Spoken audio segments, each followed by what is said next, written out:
আচ্ছা, আগের ভিডিওতে তো তোমাদের শেয়ার করেছি সাধ্যবাড়ির গেট রেডি, আর এখন যাচ্ছি হচ্ছে সাধ্যবাড়িতে খাওয়া দাওয়া করতে। আর আমি যাচ্ছি আমার বৌদি আর আমার ভাইপোর সঙ্গে। আর যেহেতু এটা আমাদের পাড়াতেই, তার জন্য আমরা হেঁটে হেঁটেই যাচ্ছি। আর তোমাদের সঙ্গে কথা বলতে বলতে দেখো আমরা চলেও এসেছি সাধ্যবাড়িতে। আর যাকে ফটোতে দেখছো তিনিই কিন্তু মারা গেছে, মানে তার সাথে আমরা এসেছি। আর আশা ভাদ্রই তোমার বোনের সঙ্গে আমার দেখা হয়ে যায়। আর তারপর যখন দেখলাম যে সিট ফাঁকা আছে, তাই আমরা তাড়াতাড়ি করে বসে গেছি, কারণ হচ্ছে এরপরে কিন্তু আরও ভিড় হতে চলেছে। আর জানো তো আমাদের এখানে সাধ্যবাড়ি হলেই কিন্তু এরকম শাল পাতায় খেতে দেওয়া হয়। তোমাদের এখানে কি এরকম কোনো নিয়ম আছে?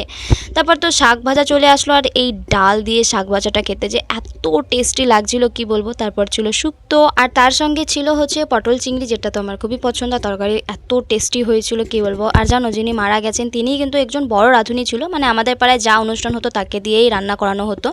আর লাস্টে ছিল দই, মিষ্টি, চাটনি, পাঁপড়। আর এই চাটনি দিয়ে পাঁপড় খেতে যে কি টেস্টি লাগে। আচ্ছা, তোমরাও নিশ্চয়ই এইভাবে খেয়ে থাকো, আশা করি এটা সবাই খায়। তারপর খাওয়া দাওয়া করে আমরা বাইরে চলে আসি, আর এখন সবার সঙ্গে দেখা করে চলে আসলাম বাড়ি।